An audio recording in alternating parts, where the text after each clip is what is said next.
मैं मैडम सिर्फ इतना बोलना चाहूँगा कि ये 1.5 साल से हम लोगों की ये प्रक्रिया चल रही है और सरकार बहुत बुरी तरह से अनदेखी कर रही है। आप जैसा कि देख रहे हैं, चुनाव बहुत नज़दीक है और जो वर्ग 3 के अभ्यर्थी हैं उनकी संख्या को सरकार बार बार नज़रअंदाज कर रही है, जबकि उनकी संख्या हर गांव में, हर तहसील में, हर जिले में फैली हुई है उनकी संख्या, और उनके परिवार मिलाकर कम से कम 10 लाख वोटर हो जाते हैं। बीजेपी के जो विधायक जीतते हैं वो मात्र 1000 या 500 की वोटों से जीतते हैं हर सीट पर, ये मुझे पता है, मैं गारंटी ले रहा हूँ। ये 2 लाख बच्चे जो 52 जिले में फैले हैं, यदि सरकार ने हमारी मांगें नहीं मानी तो जो 2, 500 और 1000 का जो अंतर होता है जीत का सरकार का, उसे हम 5000 हार में बदल देंगे, ये मेरी गारंटी है। क्योंकि 2 लाख हम अभ्यर्थी और हमारे परिवार मिलाकर हमारी संख्या 10 लाख हो जाती है, और हर सीट पर हम 5-5, 6-6 हजार जरूर इनके अपोजिट में वोट करेंगे यदि हमारी मांग नहीं मानी गई। तो पूरा 1.5 वर्ष हो गया है, पूरा 1.5 वर्ष हो गया है ये पुकार लगाते लगाते। पद खाली है, सब कुछ है। शिक्षा मंत्री जी खुद ऐसे बयान दे देते हैं कि हम लोग बिल्कुल पूरी तरह से निराश हो जाते हैं।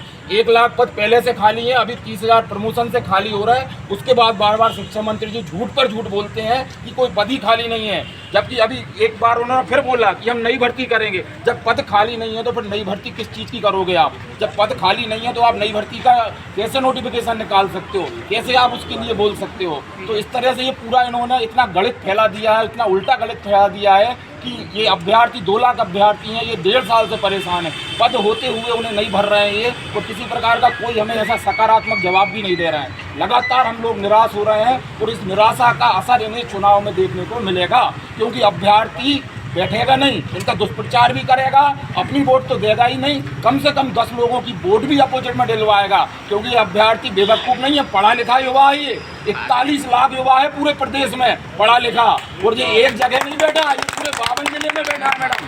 ये बीजेपी आज जिस प्रकार से 1990 में कांग्रेस को घमंड हो गया था कि अब हमारे अलावा देश में कोई सरकार आ ही नहीं सकती है, उसी प्रकार इस बीजेपी को घमंड हो गया, और ये घमंड ये हुआ उतारेगा।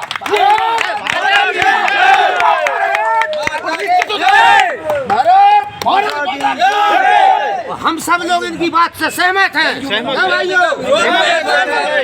ये गुस्सा 1.5 साल का है, क्योंकि 1.5 साल से हम लगातार आ रहा है, लाखों रुपए खर्च कर चुके हैं, के सामने आया आके उसका गुस्सा है। ये सरकार के रवैये से तो यही लग रहा है कि कुछ भी कर लीजिए, हम मांगे पूरी नहीं करेंगे। वही बात मैं आपको बता रहा हूँ मैडम कि ये 1990 में जिस प्रकार से कांग्रेस तानाशाही हो गई थी, जब उसको घमंड हो गया था पूरे प्रदेश पूरे देशों में, उसकी पूरी गवर्नमेंट आ गई थी, वही का वही घमंड आज बीजेपी को हो गया। ये वो दिन भूल गए हैं अटल बिहारी वाजपेयी जब संसद में 2 सीटों के लिए चिल्ला रहे थे, अकेले भूल गए।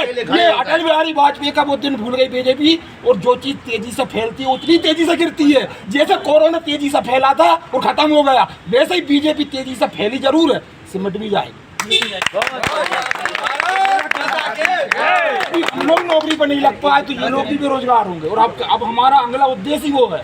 हम जैसी आचार संहिता लगेगी और हमारी मांग पूरी नहीं हुई, अब हम गांव-गांव, जिले-जिले, तहसील बीजेपी को हराने का काम करेंगे, और अब हमारा कोई उद्देश्य नहीं बचा है। इस सरकार को बाहर करना ये बहुत बेतुकी की सरकार है, क्योंकि वो बोलते हैं शिक्षा मंत्री, ये बड़े बेतुकी बयान करते हैं। हम लोग बेतुकी लोग हैं क्या? हम 2 लाख पास अभ्यर्थी 11 सालों से इंतजार कर रहे थे, 1 लाख रुपए देकर हम लोगों ने डीएड किया था। हमारे माँ बाप ने कैसे 1 लाख रुपए डीएड किया था? एक तो आप 11 साल में भर्ती कर रहे हैं, नियम था 3 साल का, आप 11 साल में भर्ती कर रहे हो, उसमें से भी आप 18,000 पद दे रहे हो, जिसमें से आपने 10,000 एक वर्ग को दे दिए, पूरा 8,000 में हम लोगों से बोल रहे हैं लो आप 100 तुम ले लो, 100 तुम ले लो। ये भर्ती करने का नियम है। प्राथमिक शिक्षक की भर्ती मैडम हर प्रदेश में देख लीजिए 70,000 से कम नहीं होती, 50,000 से कम नहीं होती। पहला प्रदेश है इतना बड़ा प्रदेश जिसकी संख्या 7.5 करोड़ है, हर गांव में स्कूल है, उसके बाद इन्हें कम से कम 1.5 लाख शिक्षकों की जरूरत है, और ये हमें जीरे के समान ऐसे 1000 पद दे रहे हैं। तो इतनी नाइंसाफी इन्होंने भर्ती के